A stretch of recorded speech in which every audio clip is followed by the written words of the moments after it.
Let's talk about mutual fund expenses because unfortunately, there's no such thing as a free lunch, right? Mutual funds do some great things. They give you a whole basket of holdings. They give you diversification. They give you less risk possibly. They give you a lot of good stuff and you got to pay for that, at least somewhat. So it's real important to understand the mutual fund expenses because that can make a big difference between mutual funds. You might be surprised to know that there can be a wide difference in terms of what mutual funds charge you to hold their fund, and it can be really impactful as far as your overall returns. In fact, that's why index funds have risen in popularity so much, and then exchange traded funds, which are similar to index funds, because their expenses are so low, they have a less big hurdle to overcome to have a good return when you're comparing, let's say, two funds. And after this lesson, the next lesson, we're actually going to look at a little case study where we're going to compare a couple of funds, and you can really see this in action and what the difference is between them when you start factoring in expenses and how impactful that can be.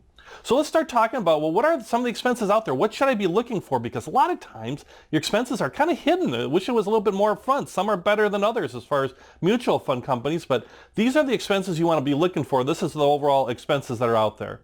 And there's really two big ones that really you'll see everywhere, and you really want to be on these first, and then you look further onto the other ones. And the two big ones are sales charges, or loads, and the expense ratio. So let's talk about these first, then we'll look at the others. First off, sales charges, or a load, and that's usually how it's referred to as a fund might be a load fund or a no-load fund. And what does that mean? And the idea of a load or a sales charge is that's the privilege of you to buy that fund. So if I'm XYZ fund, I have this fund, I have these investments, you can buy into my fund, but to do that you might have to pay to enter. It's kind of like a cover charge at a bar, I guess, right? You pay to get into the fund. And that would be called a front-end charge or front-end load. Now a no-load fund would have no charges in front. So typically like a front-end load might be around 3%, let's say for example. So that means if you want to buy into my fund and I charge you a front-end load of 3%, immediately, whatever you invest, whatever amount you invest, I take 3% off the top before anything happens, before any returns or anything like that. That's like, thanks for the money. Thanks for the 3%, which is not insignificant. That's a big money. That means your portfolio, your investment in that mutual fund has already been reduced 3% forever. It's a one-time charge, by the way. It's not a recurring annual charge. It is a one-time charge. So that's the good news. The bad news is like it's taking that money right off the top, so you in fact have less money to invest in a front-end charge or front-end load. That's why a no-load fund that has no front-end charge, it takes zero of that, which means you've got more money working for you, and that'll help your overall return, because it's all about, not how much you make in terms of return, it's how much you keep. So things like expenses and taxes and some of these other considerations reduce how much you're keeping. So, please keep that in mind when you're looking at expenses. So front-end loads and front-end charges are all about taking money off the front right when you get in. Now there's also what's out there called a back-end load or back-end sales charge. It could also be like 3%.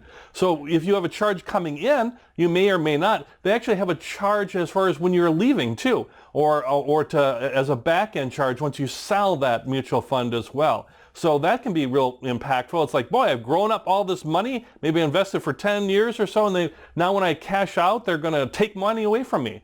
Well, that's kind of icky, right? So when you're looking at mutual funds, and there's so many mutual funds, so many good mutual funds with no loads, either in the front or in the back end, really look at that first to see in your universe of mutual funds you want to be looking at, because that really is a big impactful expense either in the beginning or the end. So look for no load funds, I would recommend, but if you're looking at a load fund, it better be a top performer, a top 5, 10% performer, and well outperforming its index, because you could get an index fund with no load. So that's first thing to look at is sales charges or loads. The next thing that you want to look at is expense ratio when you're looking at expenses. Expense ratio, and they typically average like 1%, by the way, but some are very low, like 0.2 or even less, like in an index fund, and some are very high, like 2% or more.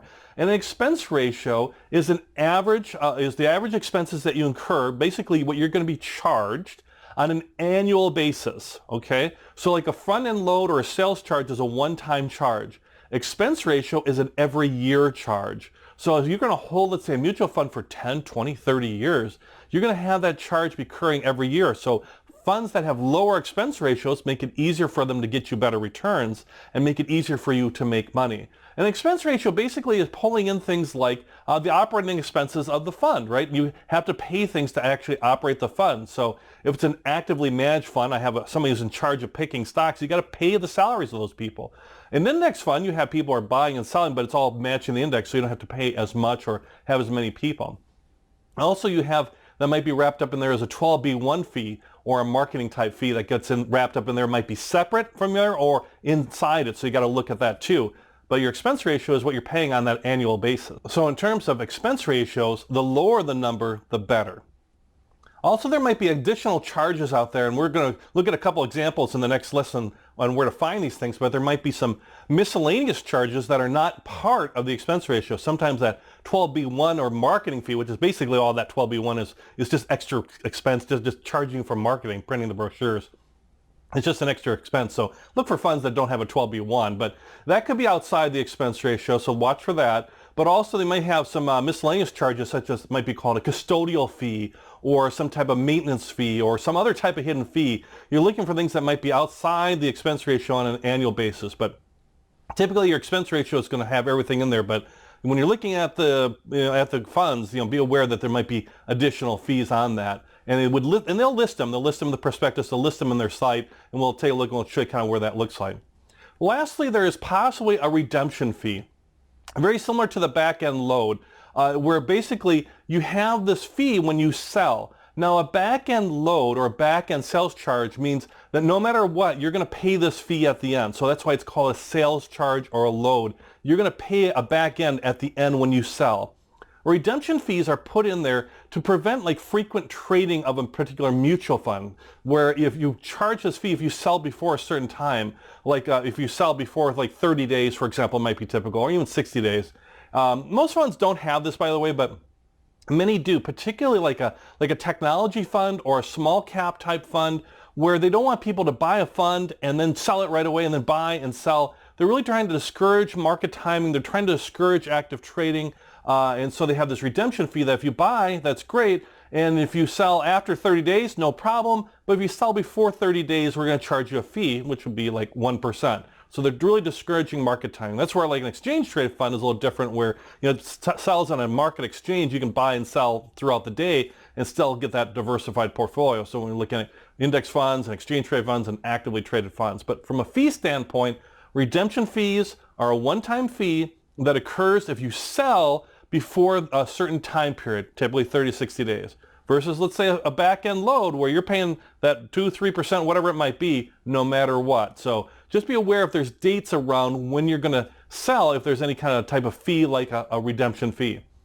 All right, so you can see there's a lot of different types of expenses, right? And there's a lot of different things that you can get charged for. So when you look at the performance of a fund or whatever, when you look at your choices for a mutual fund as an example, take fees into consideration, because that can eat away at your return, either right off the bat with a load or over time as an annual expense ratio. That's why companies like Vanguard is real famous for really keeping their fees down and really promoting that, because that's their niche. They want to try to drive costs down to get more return too. That's what they're doing with their index funds, versus maybe an actively traded fund that might say, yeah, we've got more fees, but our performance is so good because our people are so good, or whatever, our performance is so good, it's well worth it to you to pay maybe a little higher fee than a low-cost index fund. So those are different ways they market their funds, but for you, you want to look at it from an expense standpoint. Last big thought here on expenses too. Don't let expenses and things like tax consideration totally drive your whole investment philosophy. It's good to drive down those costs, and certainly it's worth it to look at no-load funds and low-expense funds without a doubt. But you don't want to preclude from maybe getting a better fund that might be a little higher in the expense ratio, because they might be running a 3, 4, 5, 8, 10% better return, and you might just have to pay a little bit more in the expense ratio. So look at it as an overall return, but understand expenses can really, really eat away, and lower the expenses, the better off that is for you. Let's go look in the next lesson here, a couple case studies to look at a couple mutual funds side by side, so I can show you where to find this expense information, because it can be hidden sometimes, and how to compare these, compare some funds together. So when you're looking at your own mutual funds or other types of investments, you can kind of get a feel for, hey, where do I find this stuff?